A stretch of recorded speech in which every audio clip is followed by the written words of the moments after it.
If you have your Bibles, or if you have your study books, we're going to be in Ruth, the 3rd chapter. But before we get into our lesson today, let me give you a little bit of background, okay? Last week we studied where Naomi and Ruth lost their families, their husbands, and they came back out of Moab on a journey back to Bethlehem to be back into the land where God had done away with the famine and the crops are starting to be plentiful. Well, I'm going to look at chapter 2 before we get to chapter 3. In chapter 2, there's a lot to be said there because we see that the Bible doesn't tell us how long they have been back home yet, but it's implied through God's Word that Ruth and Naomi have been back long enough to where Ruth had got permission from her mother-in-law, and notice this. Notice the commitment that Ruth has towards Naomi and the respect that she has for Naomi, that she's actually asking her mother-in-law for advice. Now, I don't know about you, but that's something that a lot of times you don't see young women today that will ask their mother-in-law for anything hard.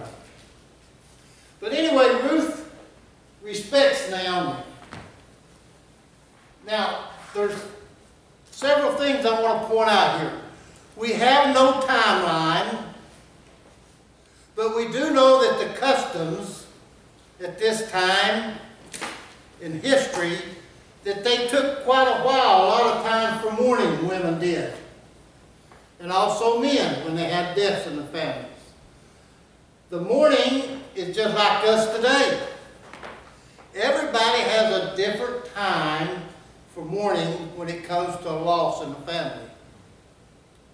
We don't know how long Naomi's gone and how long Ruth is gone in their mourning. But we do know that there's a gentleman in chapter 2 that has come to know that Naomi is back. And that is a relative of Elimelech, which was Naomi's husband. Now, history, the Jewish history tells us, our scriptures don't tell us, but if you go back to the Jewish Targum, it tells us that Boaz was a first cousin to Elimelech. Okay, that's going to come into importance. Now, you're going to learn also in our lesson that there's another gentleman that's going to come to the surface. And this gentleman is going to be the uncle to Elimelech. Okay? Anyway, Boaz has noticed Ruth because Naomi has given her permission to go out and to glean. And if you know the history of Jewish people, God back in Deuteronomy and Leviticus told his people, he said, when you bring forth your harvest, you always leave what? 10% of your crops. You leave the outer edges for the poor that's traveling and for the people that don't have it, that they can come in and they can glean or they can get this 10% for their own benefit. But there was something else that God told these people that comes to play in our story, that they only were to get enough to subsidize them for that particular day. They were to glean, yes. They go out and glean.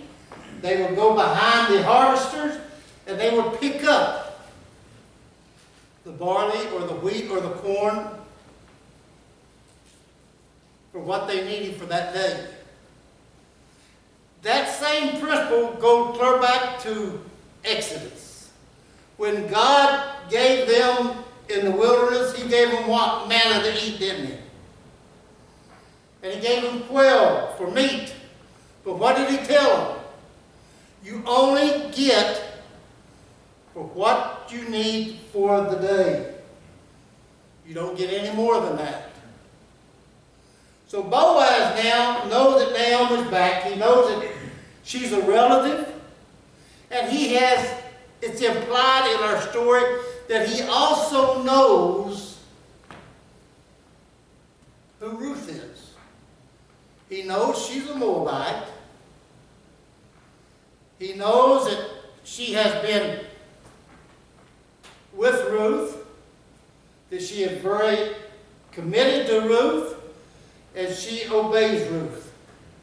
So Boaz, our story don't come out and tell us all this, but we're about our studies in the scriptures of Ruth, we can see some things implied that Boaz knows a lot that's going on.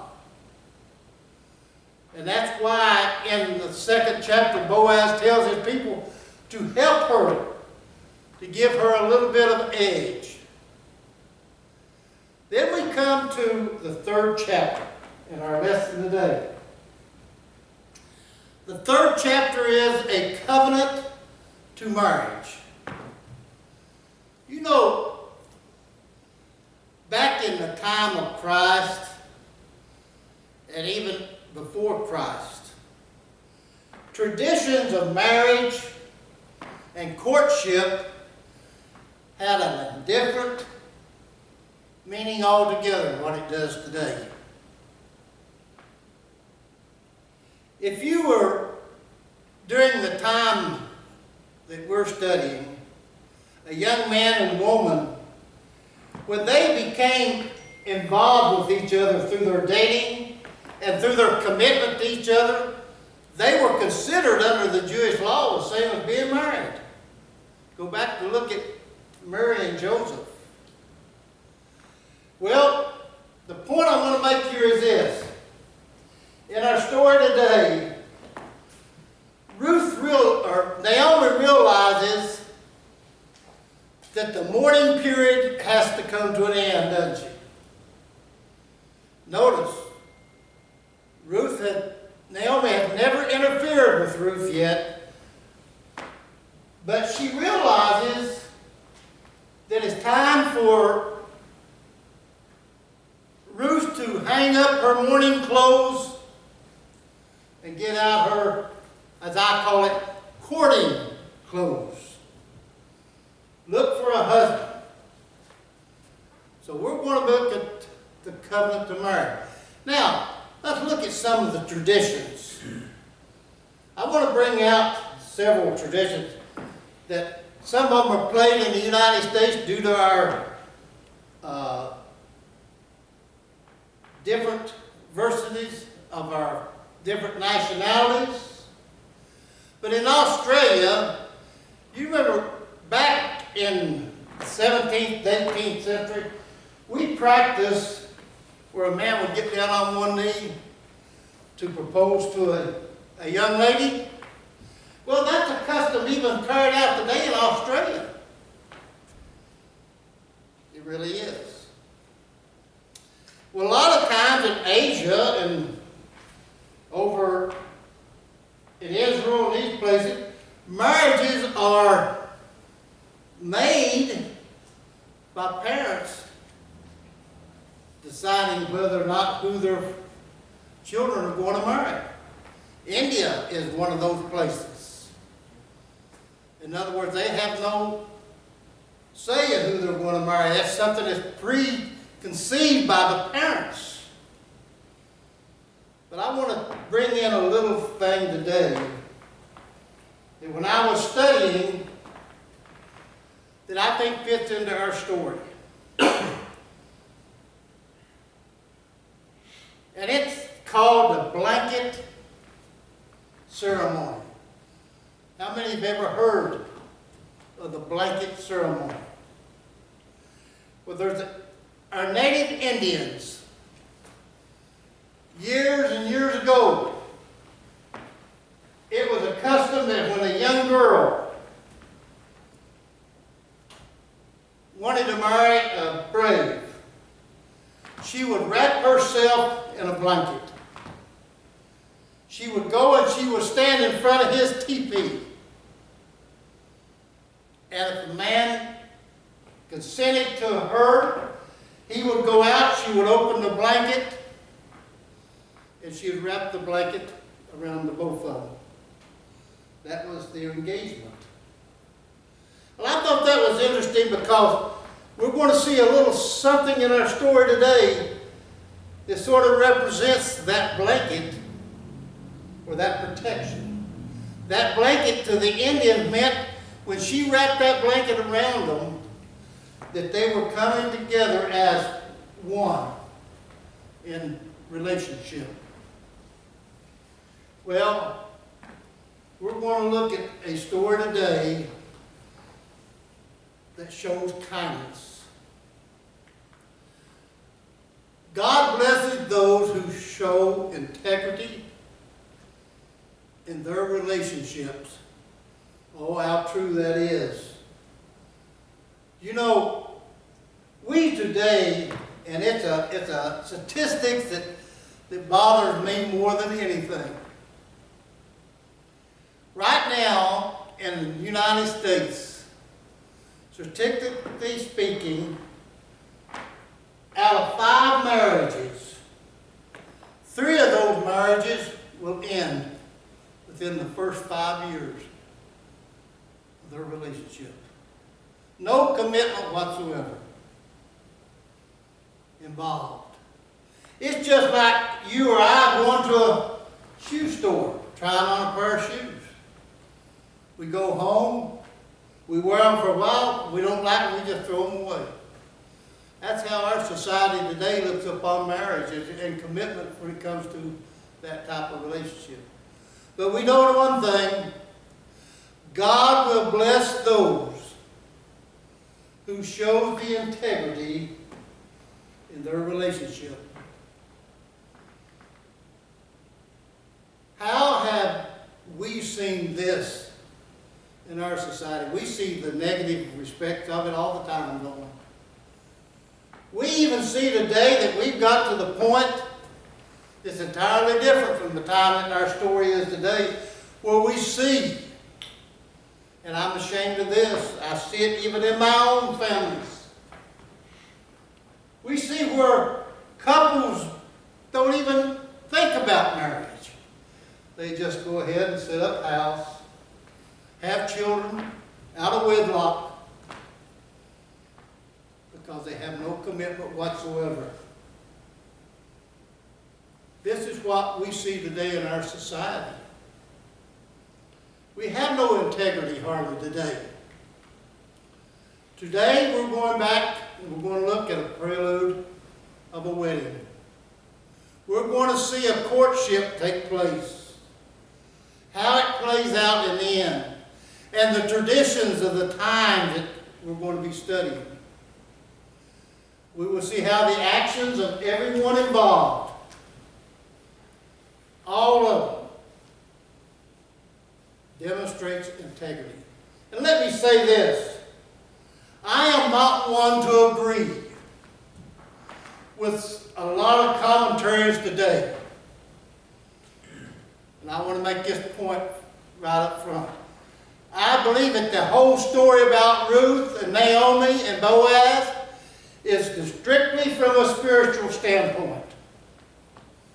That God is God in His providence controlling everything. I don't agree with a lot of these people who say that there's a lot of sex involved, that there's a lot of immorality involved in the relationship. I don't go with that kind of thing. I don't believe that. I believe in everything that Naomi told Ruth to do. And everything that Boaz said.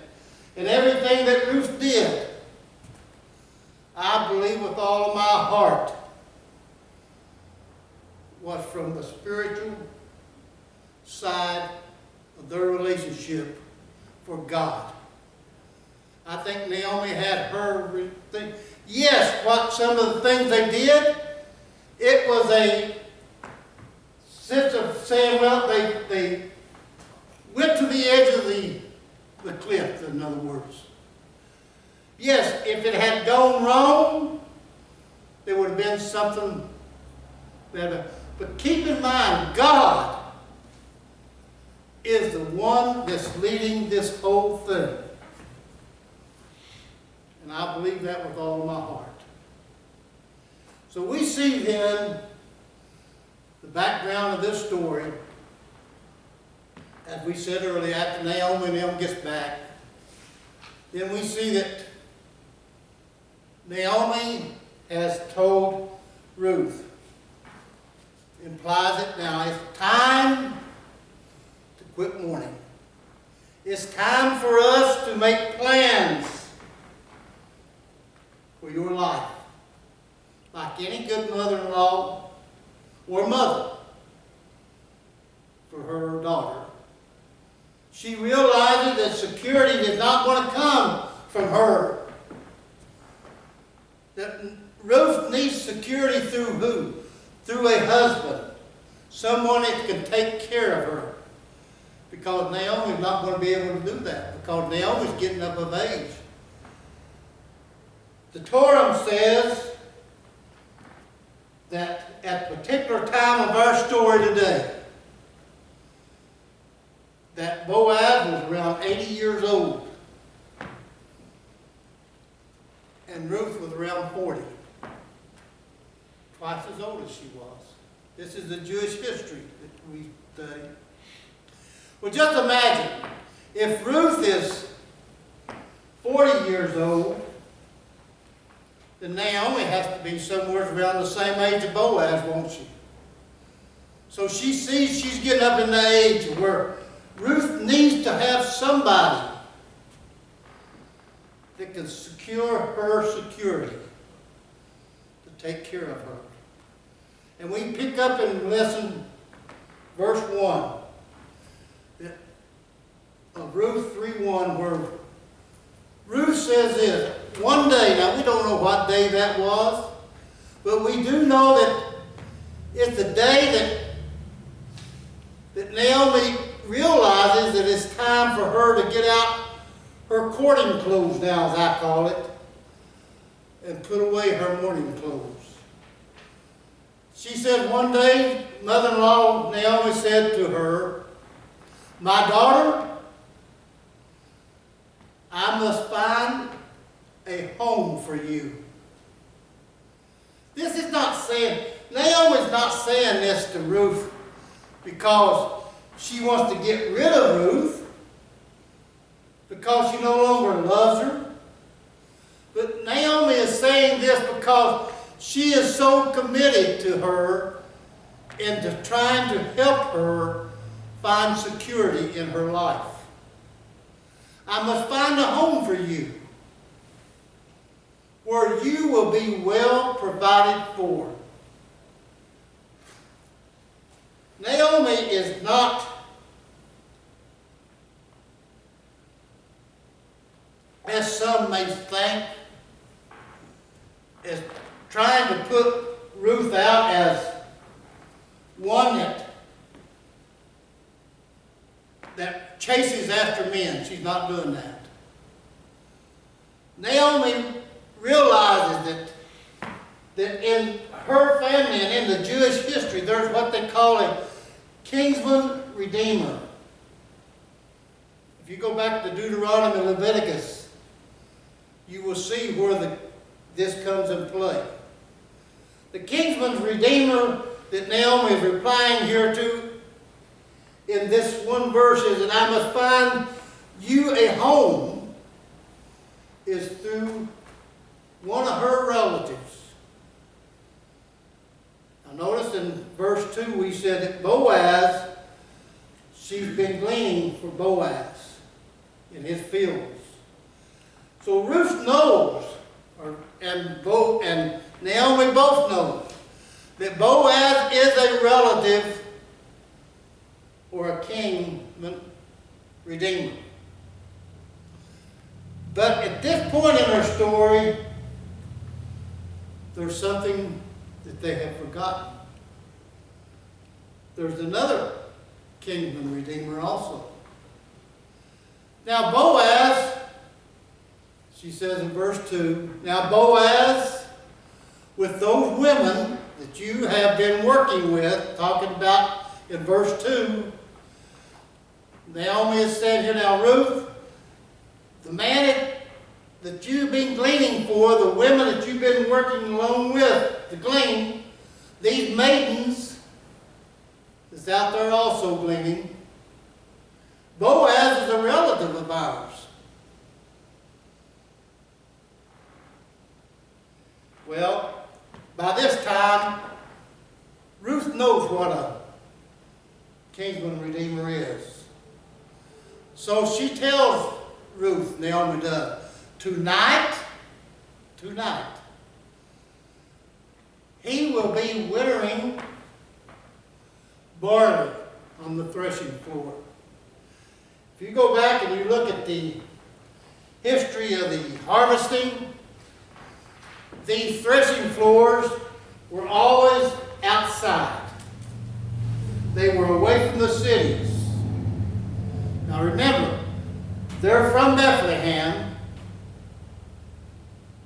and they're going down out of Bethlehem to where Boaz has his fields, and he has his threshing floor outside.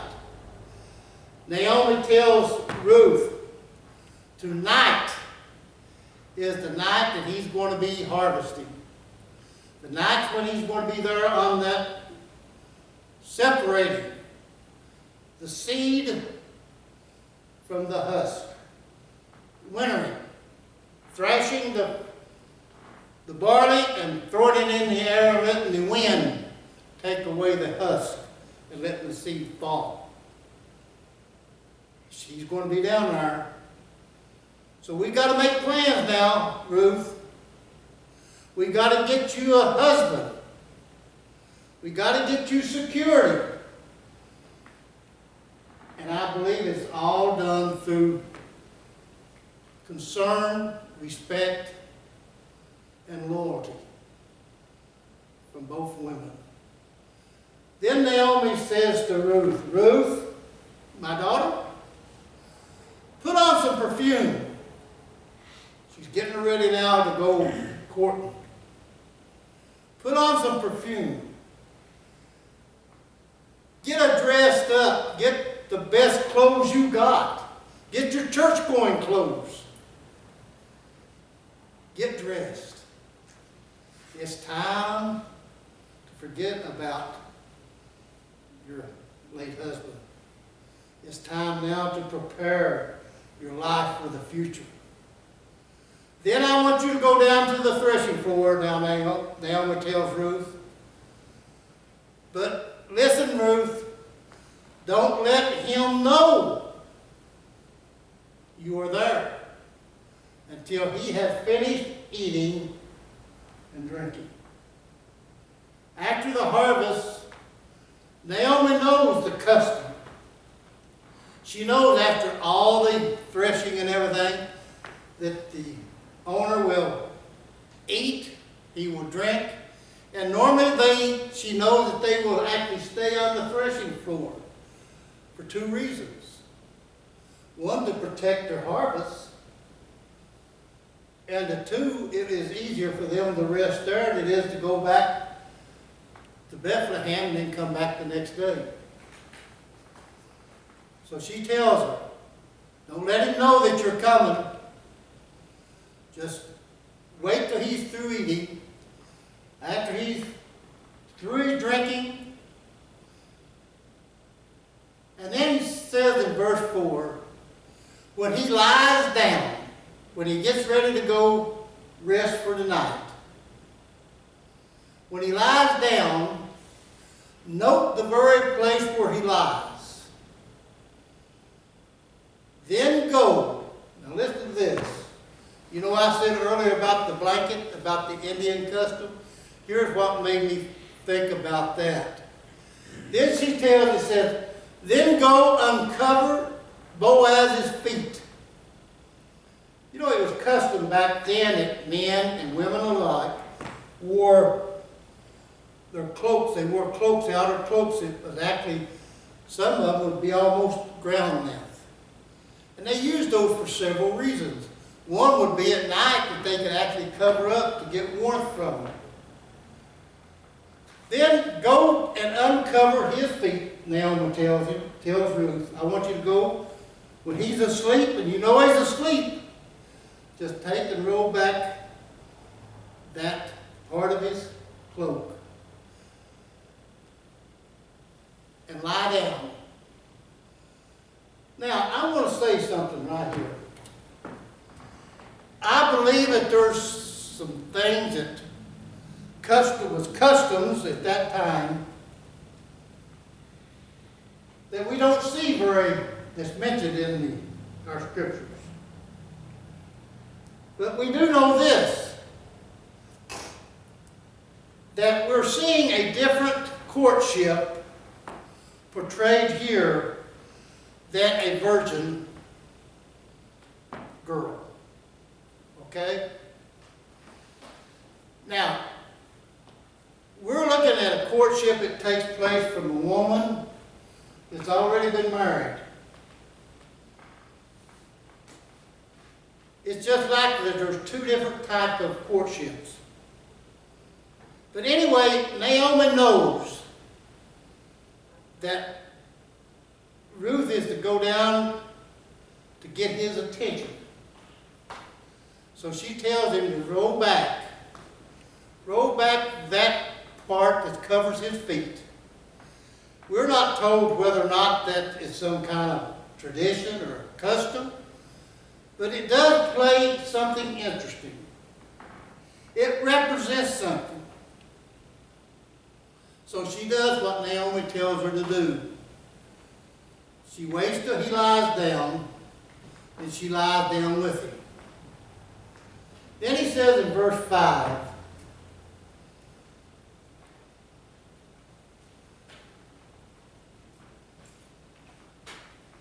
I will do whatever you say, Ruth tells her mother-in-law. Look at the commitment that Ruth has. Look at the concern, the love that she has for her mother-in-law. All the trust in the world. Now here's a Moabite woman that doesn't know all about the Israelite marriage or all about the kinsman redeemer. But she loves Naomi enough and has so much respect for Naomi that she looks at Naomi and says, yes, Mom, I'll do everything that you say. Ruth answers her that. Then we see in verse 6. So she went down to the threshing floor, and Ruth does, and did everything that her mother-in-law, Naomi, told her to do. She goes down to the threshing floor. What did Naomi tell her to do? You go down, you don't let him see you. You wait till what? After he's through eating, after he's through threshing, after he's through eating, after he's through drinking, when he lies down to go to sleep at night, then you are to do what I asked you to do, and that is to lay down beside of him at his feet. You know, there's a lot of different things that commentators say about her laying at the feet of Boaz, about the uncovering of his feet. But you know, you remember the Psalm 91:4, verse 4? David, some said David wrote it, some said Moses wrote it. When David was talking about the refuge, his refuge, he was talking about when God told him in that psalm, he says, He'll cover you and protect you. Well, I believe that in this tradition here, or this story here, that when she lifts up the part of that cloak of Boaz, when she lays down and she puts that over top of her, that is a representation that she is asking Boaz to be her redeemer. She is actually, as the old saying is, asking Boaz to marry her in that relationship. So she does everything her mother tells her to do, her mother-in-law. Then we see also in verse 8, it says this, in the middle of the night. Now we don't know exactly what that is, but I look at it this way. The middle of the night would be, to me, it would be somewhere around midnight. That's the way I would look at it. That's my logic. But it says in the middle of the night, something startled the man, or startled Boaz. He turns from his sleep, and there was a woman lying at his feet. Now, this is a very important part of our study today. This point in our lesson determines the outcome of what is really going to happen. What was Boaz? Boaz could have took two different routes. Boaz could have looked upon this woman as lying at his feet as being a maiden that presenting herself as a prostitute. He could have condemned her. He could have put a curse on her. He could have taken her to the elders of Israel and had her punished. That's one thing that Boaz could have done. But Boaz chooses something a little bit more spiritual, more godly. And he says this, who are you? He hasn't recognized who Ruth is at this time. Who are you? He asks. Ruth speaks up and says, I am your servant, Ruth, she said. Then she says this, spread the corner of your garment over me, since you are my guardian redeemer of my family. Ruth is asking now for Boaz's hand in marriage. She is asking Boaz this, if you will just cover with your cloak from your feet to me, then I know that you will accept me as your wife.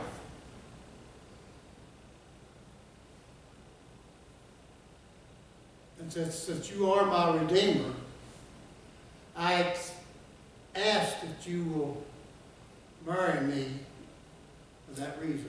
One of the things I want to say is this, and this also. What was the purpose in the Jewish history for the kinsman redeemer? The kinsman redeemer was one thing. If a man had no children, now notice this, it was meant for the closest relative that that man had would marry his wife and have a son. Here's the key point. But that son was to be that ex-husband's son.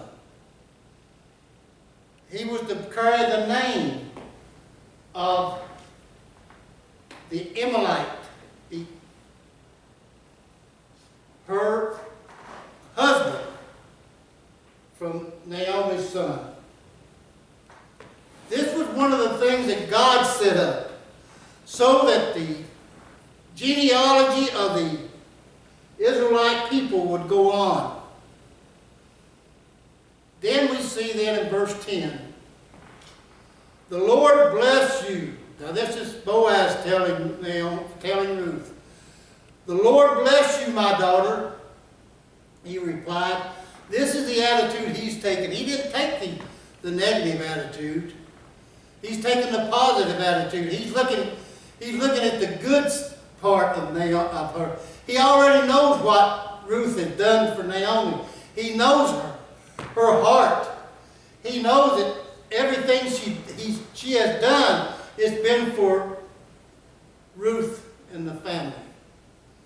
And he replies, "This kindness is greater than that which you showed earlier. You have not run after the younger men, whether they be rich or whether they be poor." He knows that Ruth's kindness that she has showed to her mother-in-law by gleaning in the fields to provide for her and Naomi. And by the fact that she came out and she did not flaunt herself in front of the young men, whether they were rich or what. He knew that she was an upright, moral woman. Boaz knew that because he got to know her through earlier in her work and her gleaning. So Boaz looks upon her as not an immoral woman, but a moral woman. One with a lot of integrity. One with a lot of love. One with a lot of commitment towards her family. By this time, Ruth has come to be, this is me, Ruth has come to be a proselyte at this time. She has come to accept God, Jehovah, as her God. She has given her life towards the Israelite people too. So now we see a woman that has broken away from idolatry, broken away from all kinds of sin. And now she's with a nation. Now she is doing the things that Naomi worshipped. And that is Jehovah himself. Then in verse 11 it says, "And now, my daughter," Boaz says, "don't be afraid. I will do for you as you ask." Now this is implied that he has said, "I will be your redeemer if I can. All the people of my town know that you are a woman of noble character." So he's telling Ruth, "I'm going to do what you ask if I can." But Boaz knows that there's someone else that's a little bit closer than he is to the family. And he says this, "Although it is true that I am a guardian redeemer of our family, there is another who is more closely related than I am." Notice earlier I said that the Targum said that Boaz was a cousin to Elimelech, and this other redeemer was the uncle to Elimelech. So that put this guy that Boaz is talking about, the other redeemer, is talking about him, the uncle, as being one that is the one that should be the redeemer.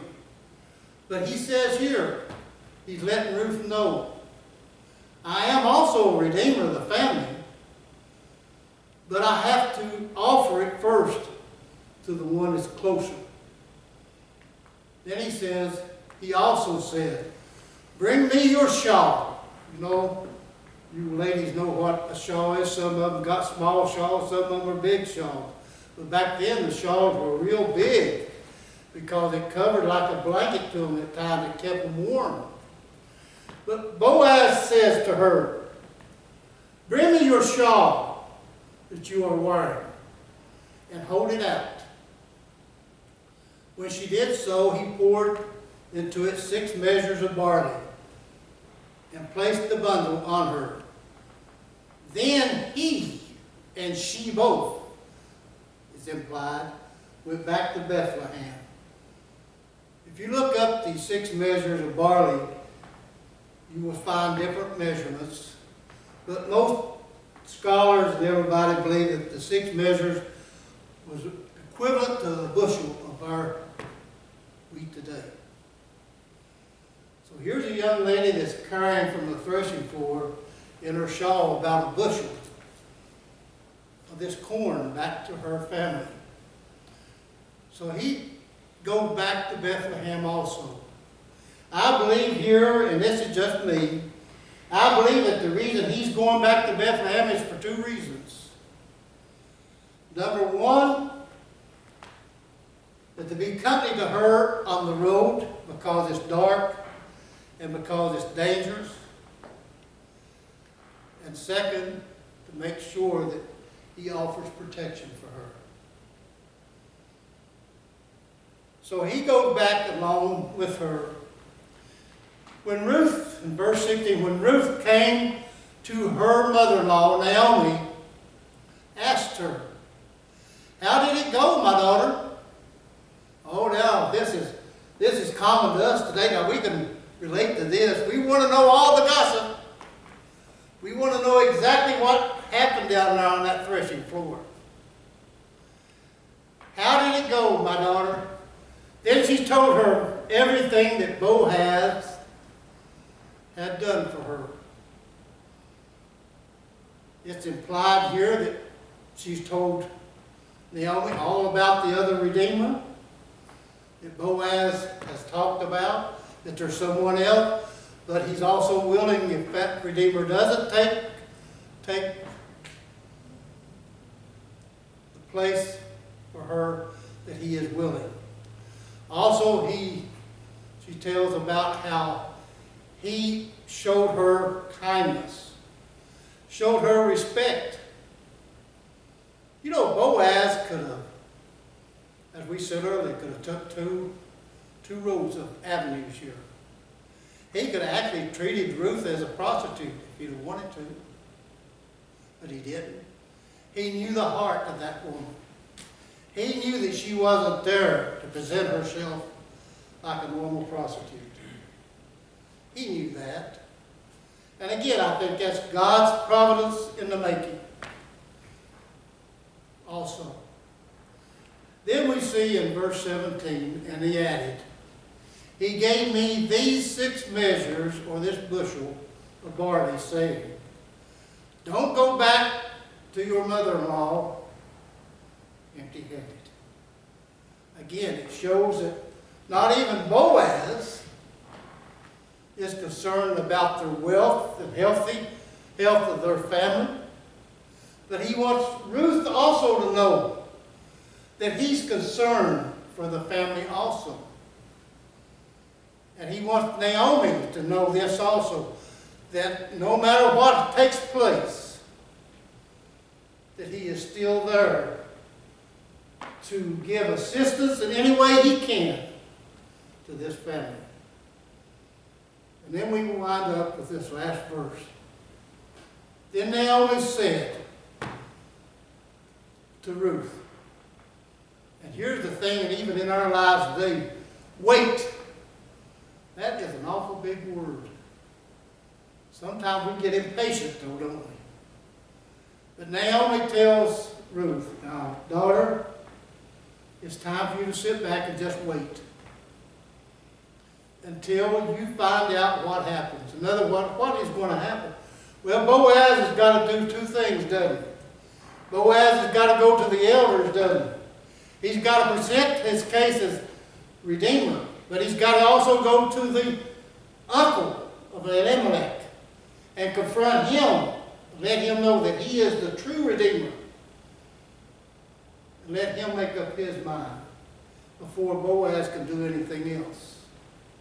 This is what Naomi means when she says, "Ruth, you must wait to see what the outcome is.